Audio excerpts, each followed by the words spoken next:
are mine. Your people are my people. You're divine, my divine. Where you go, I will go, children. Where you go, I will go. Where you go, I will go, children. Where you go, I will go. Your people are my people. Your people are mine. Your people are my people. You're divine, my divine. Where you go, I will go, and sisters, where you go, I will go. Where you go, I will go, and sisters, where you go, I will go. Your people are my people. Your people are mine. Your people are my people. You're divine, my divine. You're divine, my divine.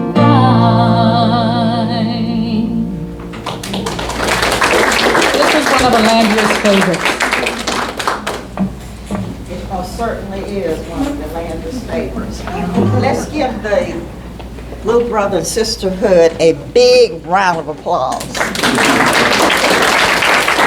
Thank you. Now they will be coming back. Okay, and this evening Carolyn Rogers couldn't be with us. She's a member of this group too. And of course, this is our music director, David. He's taking good care of us, David Asbury. And then of course, David, Carolyn, Denise, and all of us sing together, but the three of them sing together a lot. Good evening. My name is Elandria Williams. Welcome to TVUUC and to the celebration of the release of the book, Beautiful Solutions, A Toolbox for Liberation. Let's see if somebody can hold that book up. Okay, great. All right. This is an exciting time for the book to be available and to share with everyone. Congratulations and welcome to the co-authors, my heavenly, beautiful, loving, passionate, strong, and brilliant daughter of the late Irvin Williams, twin sister of brother Frederick, Frederick's wife Kadena, aunt to Sean, Nevin, and Niall, my grandchildren. Elandria Williams, Rachel Plattus, Eli Feghali, and Nathan Snyder are the authors of this beautiful book. Mr. Snyder could not be with us this evening. I am just full of joy. Thanks to the co-authors in our presence today. Many thanks to wonderful Susan Williams, Highlander librarian, Candy Carawan of Highlander, Beautiful Trouble, New Economy Coalition, People's Hub, the fantastic Highlander Center, The Bottom, the TVUUC staff, Reverend Chris Bice, Mark Mahundra, Claudia Presley, members and friends, and everybody in here I know, and you are my friend, and I'm so happy you're here. Thank you. And let's give a big applause to Highlander, because this is so special to me, because when Elandria passed, it was in 2020, and it was smack in the middle of COVID. We had a virtual service, but we never got the opportunity to do a service in person. And thank you for everyone in here who helped to make that possible. But this is a special evening, and September is a special month too, and it brings back many memories because this is the month that Elandria passed. At a time like this, I miss Miss E extending her small hands. Her hands were so much smaller than mine, but she would always extend her hands to hold my hands and whisper, "Just relax, Mama." And she would say those words that Irvin would say, her dad, and her grandfather Fred Williams would say, everything has a way of working itself out. And according to Chris Bice, who said these words to me just a few weeks ago, Elnora, you need to pace yourself. And by golly, I retired in 2008, and that is what I'm trying to do, is pace myself. Oh, many thanks to my longtime beautiful friends, little brother, and the sisterhood present this evening, Denise Coleman and Paul Davis, for the music favorites of Elandria for this evening. And thank you to all of the friends who are present this evening. You are welcome to visit the Elandria Williams room that's just right down the hall on your right, and it's smack in the middle of the youth group where they meet. These are their group rooms, and she's smack in the middle, and we really appreciate it. It is a beautiful room, and it honors Elandria. The memorial garden is straight up that hill, and if you wanted to go up there for a few minutes, you could always walk up the steps and go there. But anyway, this is just an enjoyable time, and it's a special time for me too, because we're meeting here in the Greg McKendry Fellowship Hall, and Greg McKendry was very special to me too. So on behalf of the Williams family and all of the sponsors, thank you.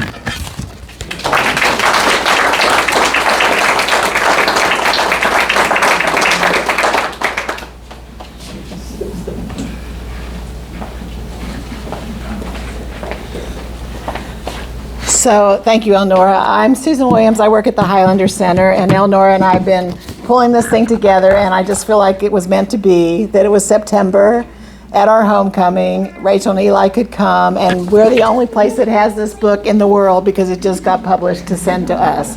So you can't get it anywhere but here right now. And I just wanted to let you know what we'll be doing. We have food and drink back there. Feel free to help yourselves at any time. We're going to have sort of conversations about the book with Rachel and Eli, and then Kalil White will tell us about The Bottom, which is a local beautiful solution. And we'll have a little time for questions, and then we have a couple of Elandria's dear friends, Tanya Turner and Joe Talbert, who ended up not going to New Orleans, so he's here to help us to say a little more about Elandria. And Elandria would be, I think, really happy that we're talking about her and this book, because she would want us all to learn something at a memorial for her. So appreciate everybody coming. I did want to just introduce Rachel and Eli and Kalil. I feel like I shouldn't even read out of this book, but well, I'm all going to. So Rachel and Eli, you can read about in the book, but they met up at Elandria and were working on the book, and they really accompanied Highlander in creating this Mapping Our Futures curriculum. And I have to say, here's what one of my fondest memories is us showing up at a training of trainers and finding out we didn't have anybody to cook for us. So Rachel and Eli came up with a menu and went and got all this food and led us in cooking through this whole event. And so people that you know are really smart and really genius and wonderful spirit, but also will just pitch in when you're really desperate. So that's my fondest memory of Eli and Rachel, and it was probably actually a really good example of how we help each other in a really beautiful way. You can read more about them, they're amazing. And then Kalil White I've just met, but I've been pleased to come to The Bottom, and I encourage everyone to go, but here's a little bit about Kalil. Kalil White is the Director of Operations at The Bottom and an Apple Corps member of the Waymakers Collective, which is where Joe works. Kalil moved to Knoxville in 2018, where she began her career in community building, environmental stewardship, and cultural work. She always prides herself on being the person she needed in her community growing up. So I think what we'll do, we'll have Rachel and Eli come and talk about the book, and then Kalil, and then we'll just have some time for questions and comments, and then we'll move on to talk about Elandria. Does that sound all right? Okay. And there's two toddlers, so they're just sort of participating as they feel moved. And they may come up and maybe paying a visit to Rachel and Eli. It's true. Oh, Miss Rachel is entertaining. Okay. We're good. We'll share. Okay. Hi, everyone. Hi. Can you hear us all right? Yeah, great. Oh, it's so special to be with you all tonight. I wanted to first thank Elnora and Susan, who when we found out when the book was going to be coming out, like moved mountains to get us here to do an event at homecoming, to do an event here at the TVUC, and to actually rush printing of the first printing of this book so that we could have them for these events this week.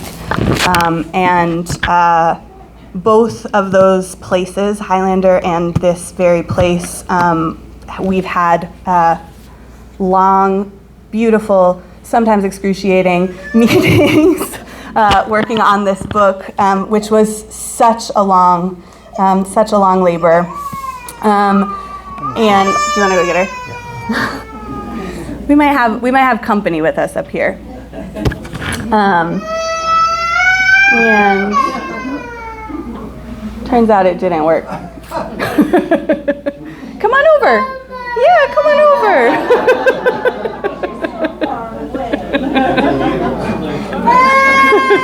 It's okay. Hi, sweetie. You want to say hi? Do you want to say hi? Oh. This is Maya. You want to say hi, honey? Do you want to take over for a minute? Sure. Great. Look, we're right here. Hi, everyone. My name's Eli. I feel well. I'm just wearing this mask because my workplace is about to meet in person, and they asked us to. So just to let folks know, I'm going to unmask when I speak. So excited to be here today. It's I truly did not know if this book would ever come out. It's been a 10-year journey to get here today, with a lot of ups and downs and pauses and beautiful process, long process, I couldn't be more excited to see it, hold it in my hands, and to see other people holding in their hands. Our great hope for this project and for this book is that it would be a resource that would inspire and support individuals and, more importantly, groups within community to do the radical, bold work of building the world that we all know that we need. And what inspired us to create this project was several things, but first and foremost, a awareness and a recognition that this beautiful world is not something out in the future. It's something that is part of our history. It's part of our present if we know where to look for it, and it's all over the world. And we thought that one thing that we didn't see so much of out in the world was a collection of those stories in one place with the kind of contextual information that could support people to understand, hey, what made this work here? How does this connect to other types of community and democratic ways of organizing our society and economy? And also we were inspired by a similarly titled and sister project called Beautiful Trouble, which maybe some folks in this room have heard about before. The Beautiful Trouble is another book, a collection of stories and essays about creative direct action, people that are resisting the bad in nonviolent creative ways. So this is meant to be a companion to that, of folks that are resisting by building the new. Do you want to say a little bit more? Because I know you had more to say about our story and how it makes see. Yeah, let's switch. I got you. I know. I got you. Here, I'll just hold it. Okay. It's okay, honey. My co-pilot. I just got a chance to walk down very briefly to Elandria's room, and there's a citation on the wall for when E got what somebody told me is the greatest honor of this denomination, which is the Distinguished Service Award, and there's like a paragraph right in the middle that says something beautiful solutions, and then it talks about all of what Elandria did in this faith. It really struck me because part of what we talk about with this project is that there are specific stories, beautiful stories inside of this book. But what we mean by beautiful solutions is not specific stories that other people do. It's the things that we do in the places that we are. In that way, I don't know that we would have known what beautiful solutions were without Elandria being a part of this project. And so it's very special to be here with you all and to be celebrating her and to be celebrating this book being in the world. And what we thought we'd do is actually read you a little bit from it. I can share what if you have it, as you look through it, you'll see there's a few different types of things in there. There's dozens of stories and solutions from all over the world. And then there are a set of values and a set of organizing principles and a set of questions that are really to help us understand how the stories and solutions in the book are part of this greater effort to build the world that we want. And there are a few framing pieces, and one of them that we thought we'd read, which Susan is the reason why this piece exists. Susan read some early version of this project and said, I don't know, do people even know what an economy is? And so this is the imperfect way. There are many pieces in this book where we kind of try to take huge ideas and boil them down. Can't help but oversimplify, can't help but be incomplete. But here's our incomplete, oversimplified attempt at what an economy even is. Can you touch that, sweet pea? Can you hear okay if she's touching it? It's fine. Okay. All right. Economies are us. The word economy comes from the combination of two Greek words, home from the Greek word oikos and management from the Greek word nomos. Economy, home, and management. How does our understanding of the economy change if every time we hear that word we think taking care of our home? Instead of being preoccupied with the growth of the stock market, the point of economics would be to make sure everyone has a roof over their head, enough food to eat, and good health care. Maybe we would begin to see our home as bigger than the small, private, and familial spaces we tend to live in and see it as the earth that sustains all life. Maybe then we could better understand how climate change, violence, and racism are economic issues. In our contemporary capitalist society, we're taught that the economy is something that happens to us, a force of nature beyond our control, instead of something that is shaped by our everyday decisions.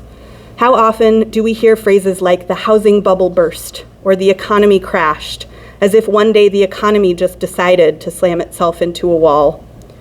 We're also taught that the economy is something only experts can understand. We're led to believe that only stock traders and Harvard-educated economists can have opinions about the economy as if they are meteorologists giving a weather forecast, while the rest of us have to trust them.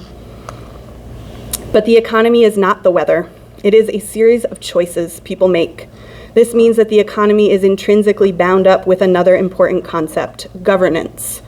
When we talk about governance, we don't just mean government. We are talking more broadly about the rules that organize the relationships around our home.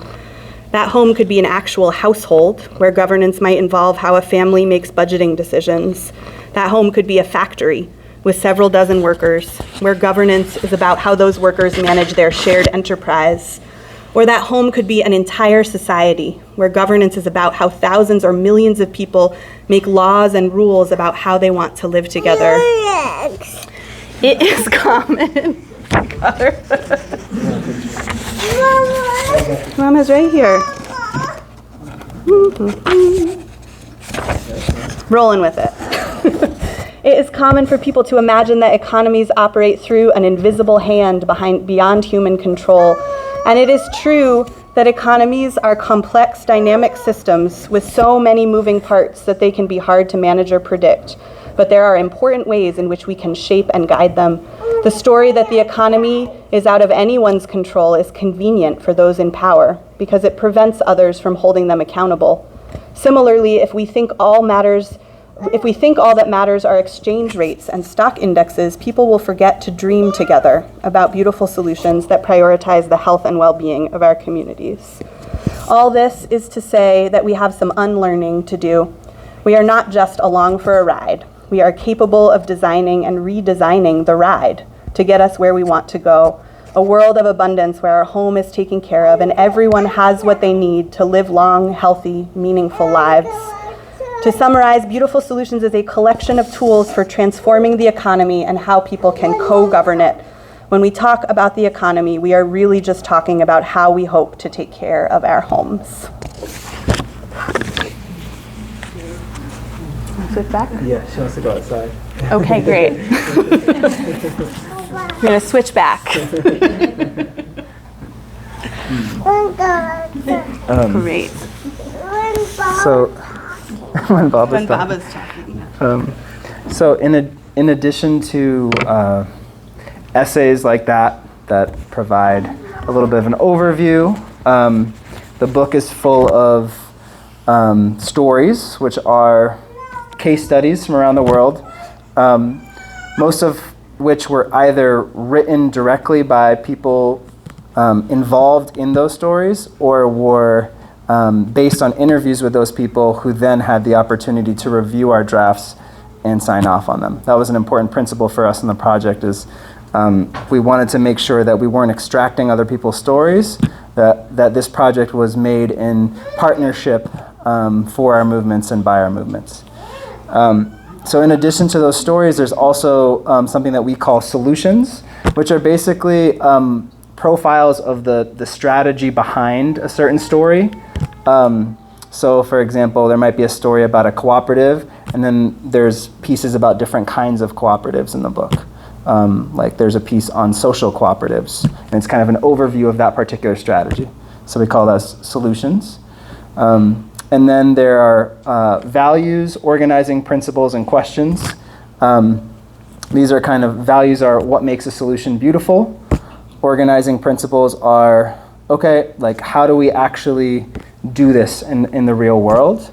And then questions, which was Elandria's big innovation to our thinking was, as we're doing this work, what are those big things that we are not necessarily answerable, but that are tensions or bigger questions than we have the ability to answer right now that we need to hold an awareness of as we do this work. And so I think there's 8 of those in the book, and there's probably another 80 of them in a Google spreadsheet somewhere that Elandria really wanted in the book, but we had to say, all right, no, we're gonna pause and maybe we'll put it in the next book. So I'll read an excerpt from a story, if that's okay. A story that I really like and that inspires me in the work that I do. This is a story about the Seikatsu Club Consumers Cooperative Union in Japan. And how are we doing on time? I was like, Susan. Okay, great. We got plenty of time. Okay. This story was guided by Yuriko Aito, a former board member of the Seikatsu Club, and was written by me. In the mid-1960s, in response to rising food prices, a group of Japanese housewives started a buying club to purchase milk directly from producers. Not only did the club secure lower prices by cutting out the middleman, its members also gained fresher products. The group grew to become a consumers cooperative called the Seikatsu Club Consumers Cooperative Union, which today has hundreds of thousands of members. In the 1960s, cultural and legal barriers prevented women in Japan from being leaders in their communities except in the family sphere, as housewives, daughters, or mothers. They were not even permitted to fill out an application with the government under their own name. Seikatsu Club challenged these traditional gender roles. It required women to apply for membership under their own names, and more importantly, to become owners of a business. Seikatsu Club was an opportunity for many women to become active in the community.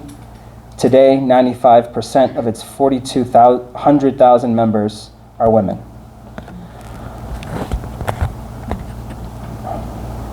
Until the early 1990s, most Seikatsu Club members were organized into small groups called Han, which comprised up to 8 people or so.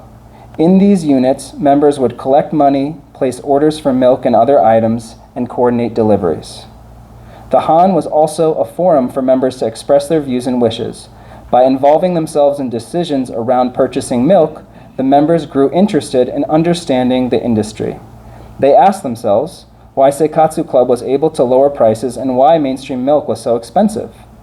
This process of inquiry and education led Seikatsu Club members to realize that they could sustain lower prices and consume higher quality milk by building their own processing facility.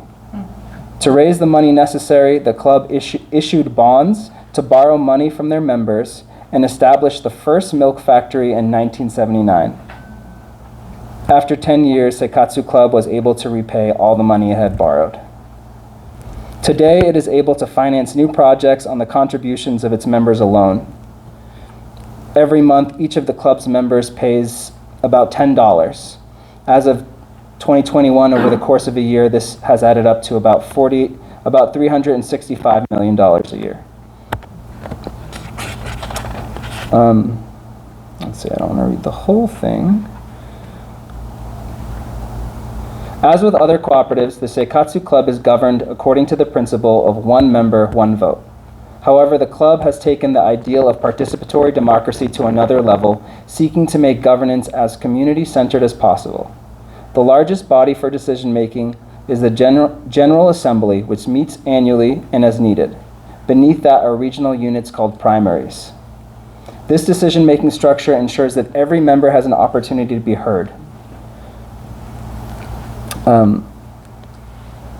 Seikatsu Club also serves as an incubator for hundreds of small workers' collectives, from bakeries to design studios, providing technical assistance and patrons for new businesses. Today, around 12,000 people are engaged or employed in these collectives.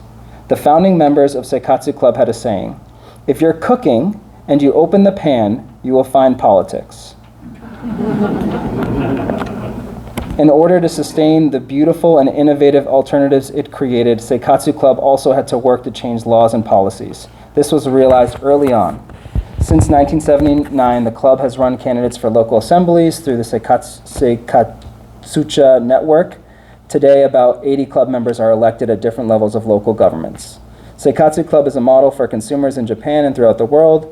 For its members, it is a tool that allows them to do what they want to do, as long as they are willing to come together, listen, discuss, and decide on a common cause. So, I love this story because it's a really typical story of how a lot of cooperatives get started, and how a lot of beautiful solutions get started, which is there is some problem in the community, people get together, they meet about it, they come up with an idea, and then they organize and make it happen. Solving one problem leads people to realize, oh, hey, we have this power. Maybe we can solve this other connected problem.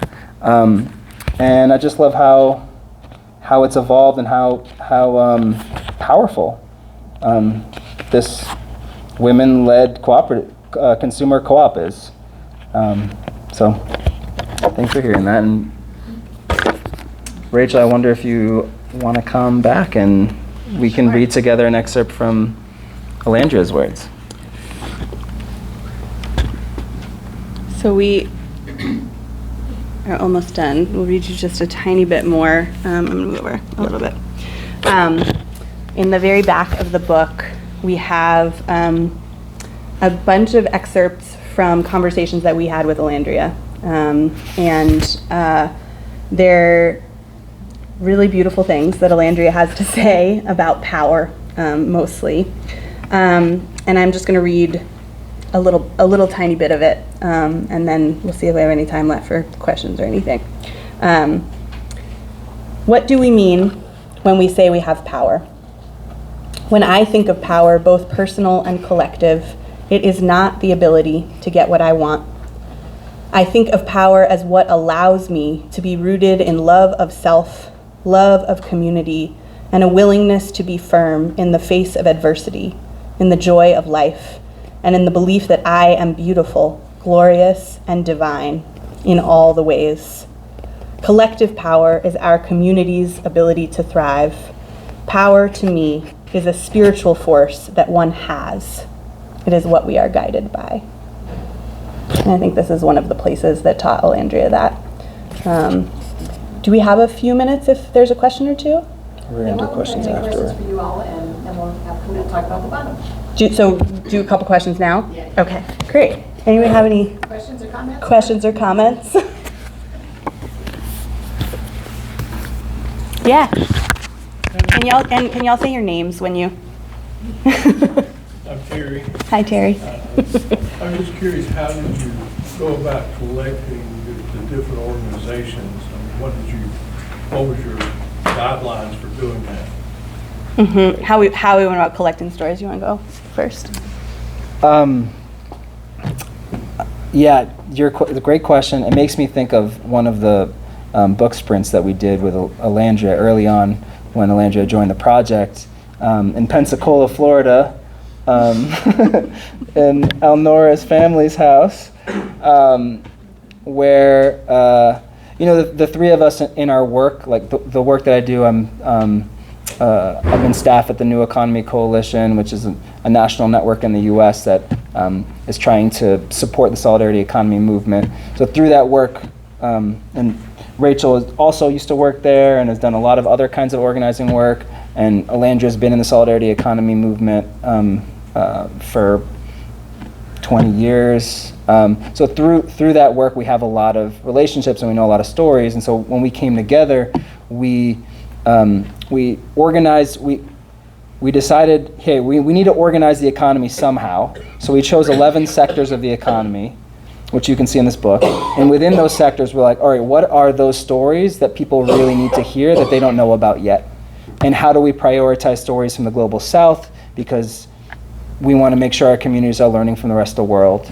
And so we had other guidelines too. Some of the values and principles we used that as a rubric to be like, okay, this is a really powerful story, but they're kind of not so beautiful in this way, so maybe they don't make the cut for the book. Maybe we'll put them on the website later on, but we got to make some choices.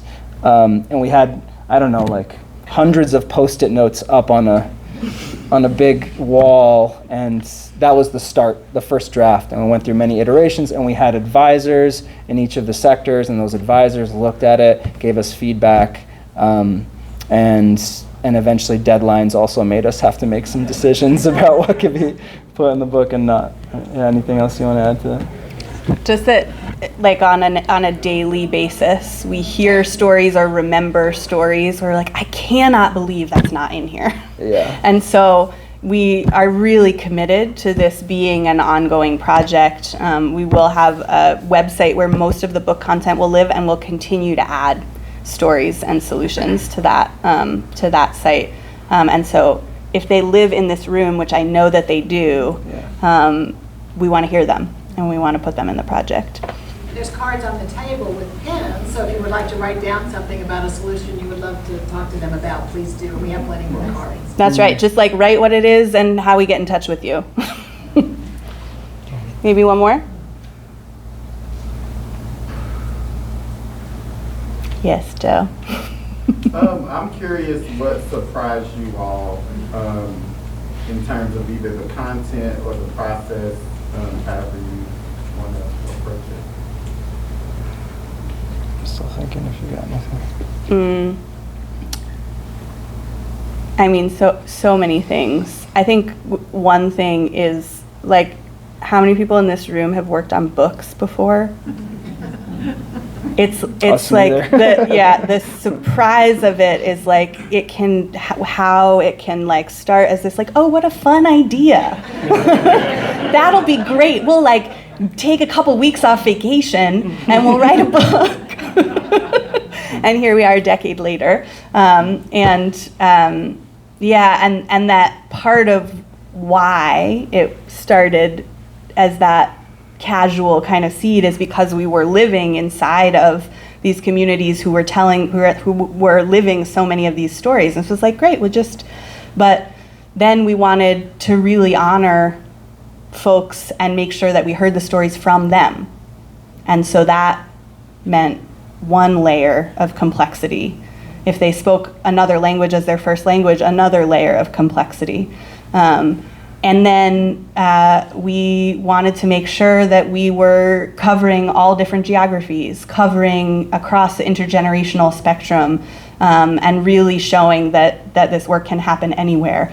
And so it just started to like expand and expand and expand and expand. And as Eli was saying, at certain moments we had to say, oh, this is too big. What can we offer right here? Yeah, and it could only have been what it is. Yeah, thanks for the question. Yeah, I was going to say a similar thing. Great. Well, thank you so much. We're excited to talk to you more.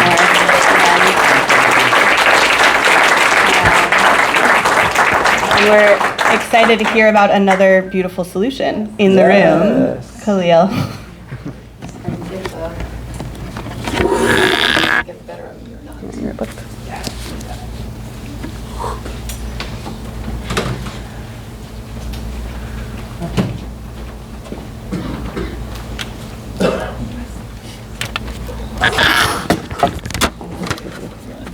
Okay.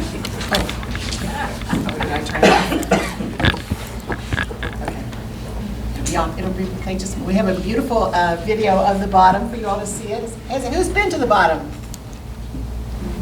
The rest don't need to go. It's just a fabulous place. I plan on spending some money for the books because they're fabulous. All right. Ready?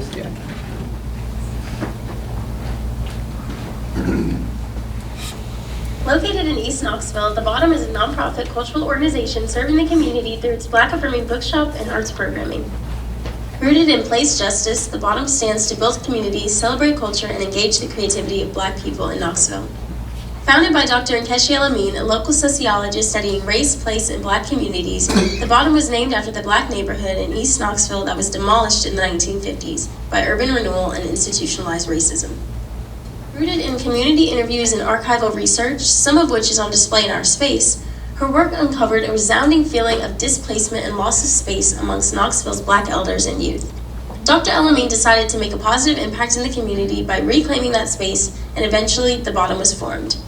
At The Bottom, community leaders, artists, educators, students, cultural workers, activists, and entrepreneurs blend culture, history, politics, and social issues in strategic and engaging ways. We strive to cultivate a sense of belonging, togetherness, and safety for Black people in Knoxville and beyond, with the belief that Blackness is neither essentialist nor static, but relational, dynamic, and changeable.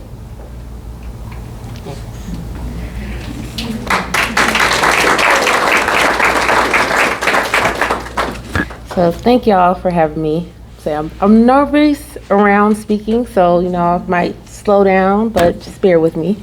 But I'm honored to speak with you today about The Bottom and the legacy of Elandria Williams, a visionary leader and social justice activist whose work continues to inspire our mission at The Bottom. Though, unfortunately, I never had the pleasure of meeting Elandria personally, their impact is deeply felt. Those who knew Elandria speak with awe about their power, compassion, and unwavering dedication to the community. Elandria's spirit was insatiable in empowering others and bringing about collective change. It's that energy who drives us forward today. At The Bottom, we have a space dedicated to continue the work that Elandria championed, the Elandria Williams Reading and Research Room. Elandria fought tirelessly against racial, economic, and disability injustices, shedding light on the challenges impacting both local and global communities. Known for their leadership at the Highlander Research and Education Center and beyond, Elandria left behind a legacy of activism that serves as a model for all of us. Our research room features a wide-ranging collection, including literature on Tennessee and Appalachian subjects, with the emphasis on Black studies, the African American struggle, and intersections of economic, LGBTQAI+, disability, and racial justice. It's a resource designed to document and preserve the Black experience. We are proud to make this knowledge accessible to a community. I, you, and we are worthy and deserve a life where we are not always fighting for our existence, Elandria once said. This profound truth continues to shape our mission at The Bottom. Founded by Dr. Nkechi Elamine, she was a local sociologist passionate about studying race, place, and Black communities. And the bottom is named after a historically black neighborhood in East Knoxville that was destroyed in the 1950s to urban renewal. Those stories of displacement and uncovering the life and the joy of that community in that research is what became the foundation for the bottom and what we stand on today. A space where we could reclaim, reimagine, and rebuild black spaces in Knoxville. And what began with a small youth sewing and entrepreneur program in 2019 has now grown into a vibrant hub of black culture and community. Today, the bottom includes a tea room, a podcast studio, an expanded art and ceramic studio, and a black empowerment bookstore. All spaces that foster creativity, comfort, and connection. And we're proud of that community that we built together, rooted in the belief that blackness is not static, but relational, dynamic, and ever evolving. Whether you're local or new in town, the bottom is a place to connect with Knoxville's black community. And I want to thank y'all for being a part of this journey with us and allowing us to honor Elandria's legacy through that space. Thank you.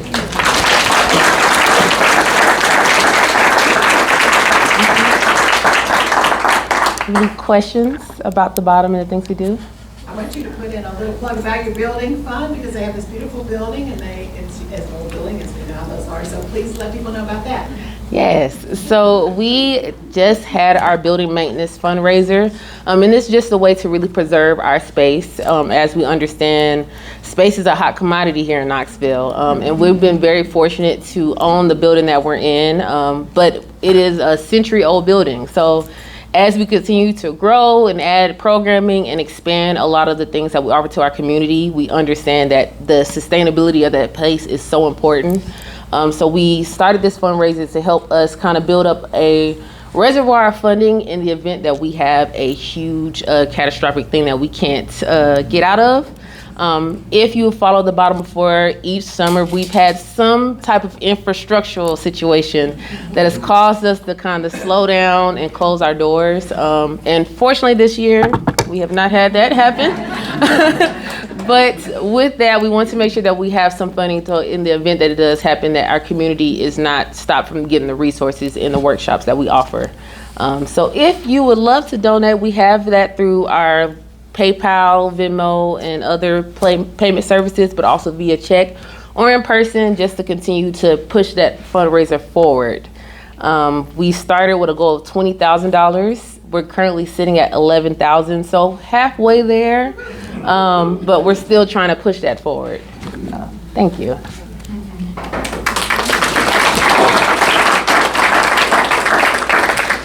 Any other questions about the bottom and the work that we do, or about the Elandria Reading and Research Room? For those who haven't been there, what is the address? The address is 2340 East Magnolia Avenue. So if you've ever been off Magnolia Avenue and you know where the Vol car wash is, we're 2 doors down from that, and a block away from the Dollar Tree, to kind of help you give an idea where we are. But we're closer to heading towards downtown than we are heading out to Asheville Highway. What hours is the bookstore open? Yes, we are open Tuesday through Saturday, 11 a.m. to 6 p.m. So anytime within that, you'll see a lot of our programming that's happening, events, and all the things. In addition to making sure the building doesn't fall down or you've got funds to deal with it if it does, what are 2 or 3 foci that you have that you really want to push next? I would definitely say really sustaining our programs. A lot of the programs that we have is free or low cost to our community. So our bookstore really is a way that we can bring a lot of unrestricted funding that keeps those programs alive. As a nonprofit, we're always going after grant dollars and funding, and a lot of that is program funds, but it doesn't really pay for the keeping the lights on and paying the people to do the work. So really pushing a lot of the attendance of events and book sales is a big portion of us to keep those unrestricted funds flowing into our building. But I also expressed that we are having our grand anniversary in October on the 26th, and that's another way for us to celebrate with our community of us being in that building, I want to say almost 4 years now. and just really celebrating what the community has given to the bottom back out. They have a great newsletter that you can find out what they're doing and plugging jokes and stuff too. Yes. So I definitely encourage you guys to follow us on social media at The Bottom Knocks, or go to our website, www.thebottomknocks.com, to really stay up to date with all the things that we have going on, programs, events, and how to really support the work that we do. So thank you so much for having me today.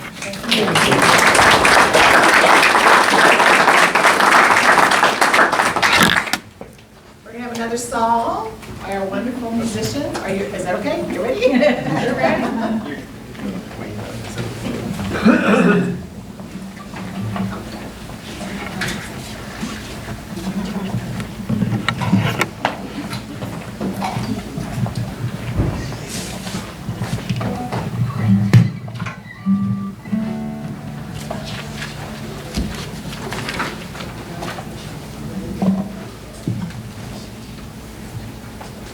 This was another one of Elandria's favorites, and every time I sing it, it brings me very warm memories of Elandria and her spirit.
God on the inside.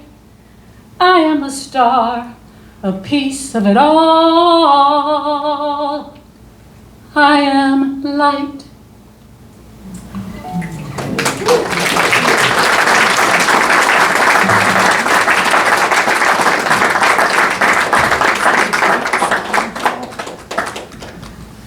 Now we want to just take a little time to actually just talk about Elandria, separate from the book. And we have actually two people that I met through the youth program. Elandria loved young people more than about anybody I knew and worked so hard with young people. And I think that all came from the work she did with the Tennessee Valley Unitarian Church, because by the time I met her, she was very experienced in many things. And so two people that were youngins when I met were Tanya and Joe, and they were at the Seats of Fire. Tanya was a staff person, I think, and maybe I met you before that, and Joe came with Carpetbag as a young person, and now they are elders. So they're going to just start us off with just a few, talk a little bit about Elandria, then we just open it up, and then we'll have what kind of close with a song, and appreciating this time with you all. Come on up.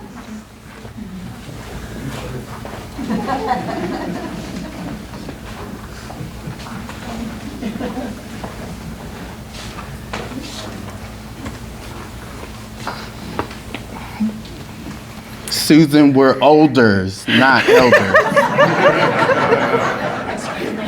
Olders. I do feel like an olders. Yeah.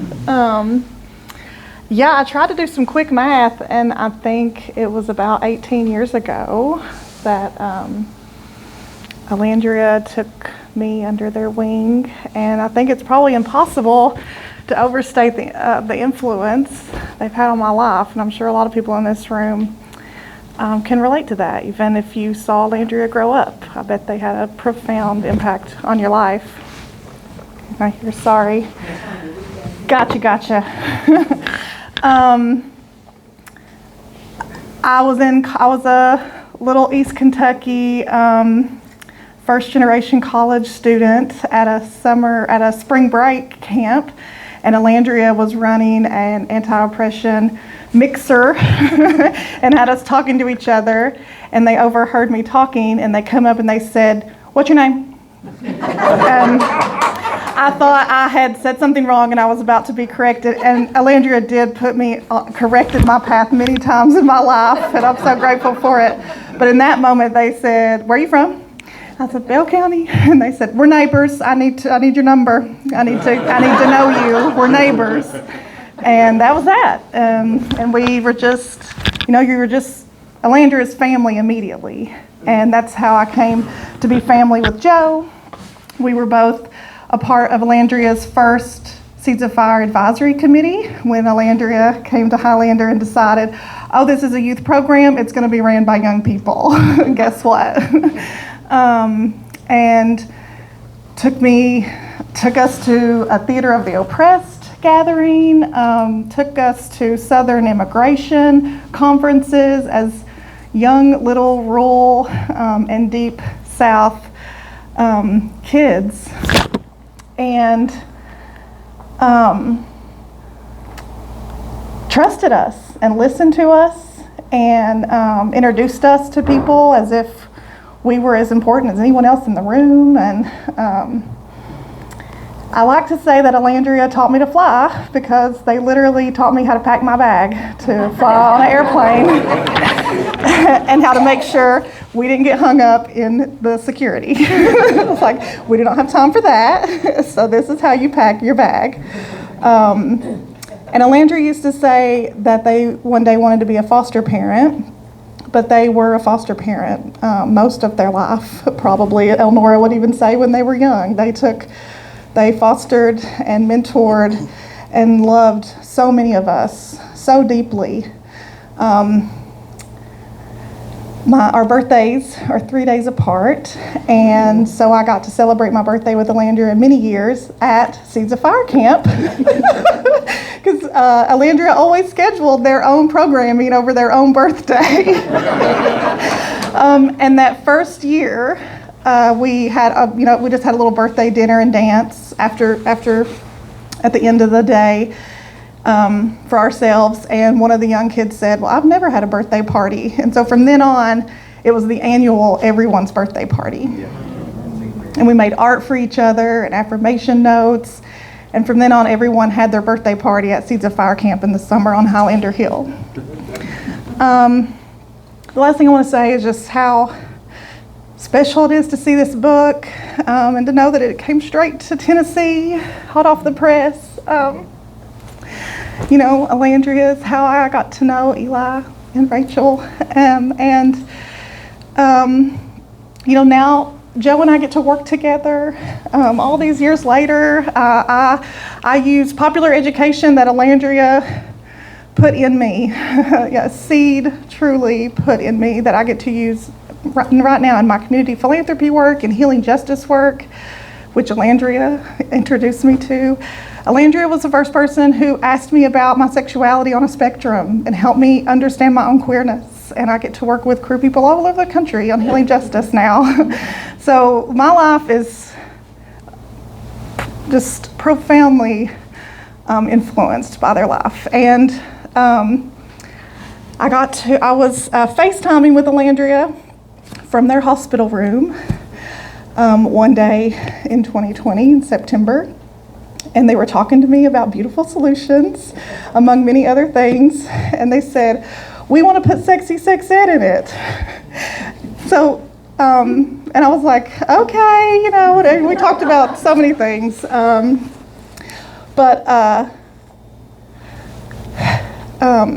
Sexy Sex Ed, the Stay Project, so many community seeds grew from Elandria's touch.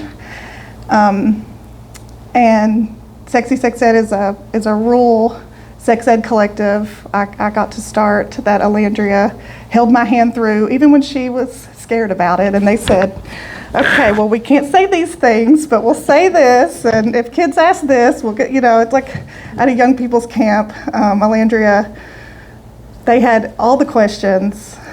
And even though they had most of the answers too, they let us help figure it out.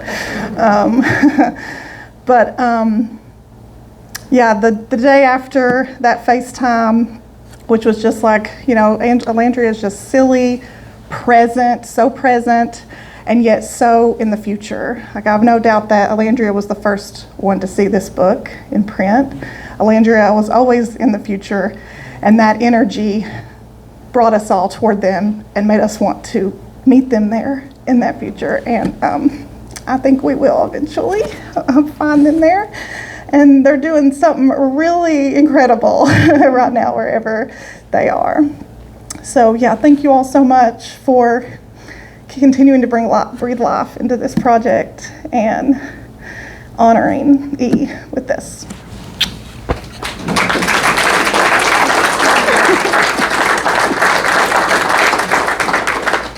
So, hey everybody. It's fitting that this is also a celebration of a book. And I say that because I've always been a voracious reader, and so E would always be like, have you read this? No. This is a classic. You shouldn't. I'm like, okay, you know, I will read Cabral, I promise. But one thing that E did also was, for my birthday, we would meet up at the old convention center and go to the Friends of the Library book sale.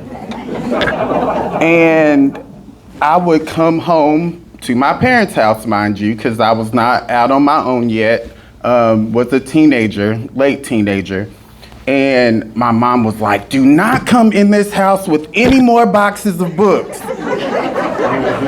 Because E literally, we would load the back of E's car with just all of these boxes. And so I say that E curated the beginnings of my library, because I would rarely get to put books in the box. It would be like, you need to read this in the box. You need to read this. And I'm just happy that I got to meet and work with E as one of her first interns when she first got to Highlander with the Seeds of Fire program, and then worked on all kinds of things since. And hanging out with Elandria is always the biggest adventure, because you never really knew kind of what was gonna happen or where you would end up. And so just those journeys, looking back on our arguments over car temperature, going up a mountain in eastern Kentucky, to all of the conferences that E would just make me get in the car with them. And those were the very seeds of a lot of the work that I'm doing currently. And so it's just always amazing how E could like see things in you before you could see things in you, and somehow create these moments for you to figure it out that it was in you. And what a gift that truly has been to me. I'm a Pisces, so of course I was gonna cry. But what a gift that has been, because E was one of the first people that allowed me to be my queer self. And for those who don't know me, I'm the son of two preachers, and that was like a terrifying thing to me. But it was through E cultivating that part of me and allowing me to be my full self, that I felt just more like me. And one other thing that I credit E for, and I'll tell the embarrassing story that goes along with it, because Tanya, I think, was there. E helped me embrace my Appalachianness too. Because in the beginnings of what became the Stay Project, I think me, Tanya, and some of our other lifelong friends were sitting talking about being a young person in Appalachia. And I kept sitting there and I'm like, but I'm not Appalachian though. Why am I here? And so he must have like seen it on my face and was like, what's going on, Joe? I was like, I'm Black, not Appalachian. And this was in the old Highlander library. And there was this map of Appalachia that sat on one of the mantles in the old library at Highlander. And E demanded, Joe, go to the map and point at where Knoxville is. So I mosey up to the map and I point where Knoxville is, and E goes, and where is that? I was like, I guess it's in Appalachia. And yeah, and so those are just some of the funny memories, and there's so many more that I could share, but I'm just grateful and have the immense privilege to have journeyed alongside E in all of these different incarnations that both of our lives took. So I'm so happy, and a big congratulations to all of you on bringing this book to fruition, because I believe that this is going to be some of the medicine that the world needs in this moment. So congratulations, and can't wait to dig into it. And yeah, thank y'all.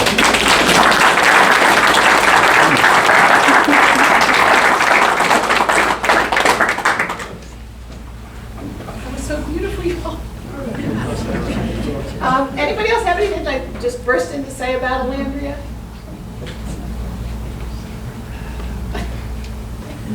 Okay, if not, we're going to close with a song. And we appreciate everybody coming, and just wanted to say, after you have the song, feel free to just hang out, eat food, reminding that people should put their trash, recycling, and food scraps back here that Mary knows all about. So at the end, if we could do that. And just a big thank you for everybody and for these beautiful songs. And Eleanor, you got anything else you'd like to say? Did you explain to them how to dispose of their food? One of you explain this song. Mayor, would you say that, please? Thank you.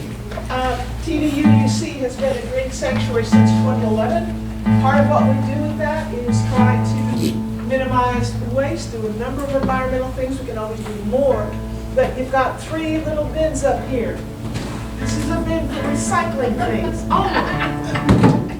This is where our food scraps go. They're composted on a regular basis. And then whatever else, that's trash. So we really appreciate your help in putting those pieces in. Yay, Mary! Just one more thing. I see some of Elandria's mentors here, and I just have to get them to stand, because these people were with Elandria when she was growing up. So we've got the Kovacs. Would you please stand?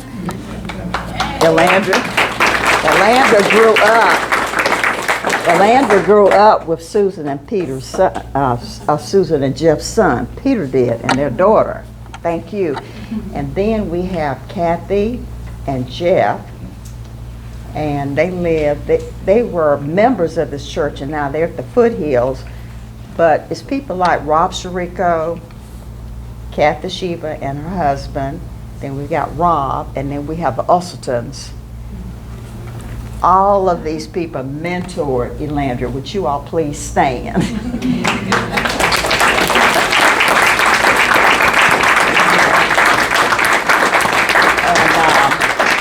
Beth is not here, but Elandria grew up with Beth, and I'm trying to see if there's anybody else here from the past. Oh, and my neighbors in Broadacre subdivision are here. Their children grew up with my children. Margaret had twins after me, and by God, their names are very similar. Margaret Harris and Bernice Connor. Please stand.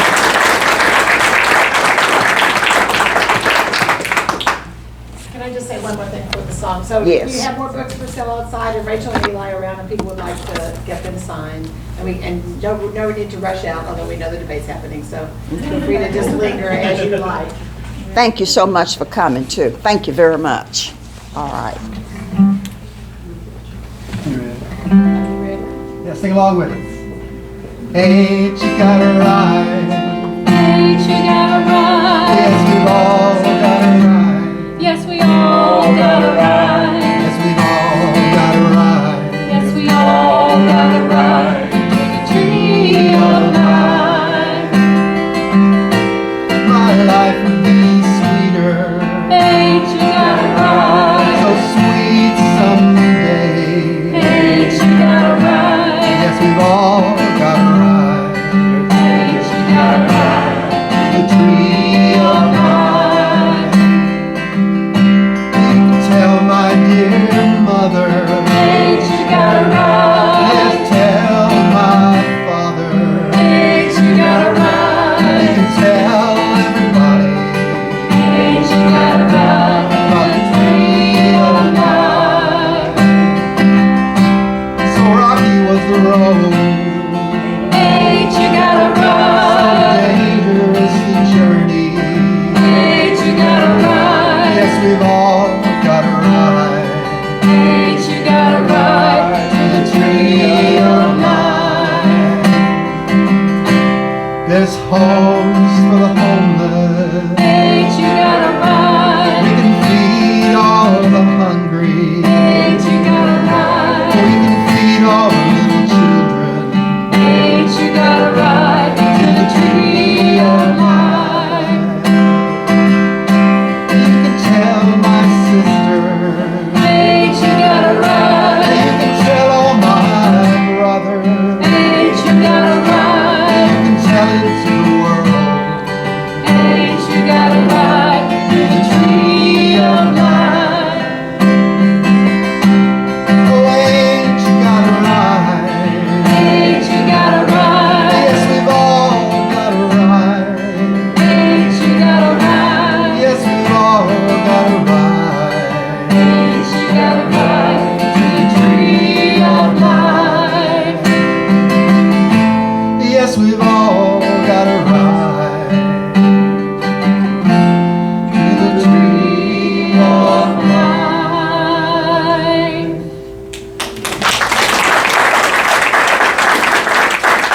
One more thing, we want to hear a little bit from Chris Weiss, the minister of this Let me just say something real quick. who also knew Elandria for a long time. And we forgot to We'll get mention there. Pat Bean, too. If you hadn't had a chance to see the Elandria Williams room, it's right down the hall, second door through the double doors there. It's a real good tribute. She won the highest award that Unitarian Universalism can offer. She was the moderator for what is the least moderate denomination. And I saw her in action. I was chaplain at the UUA board, and it was just marvelous to see her in action. So, with no further ado, I'll be back there if you have any questions at the Elandria Williams room. So.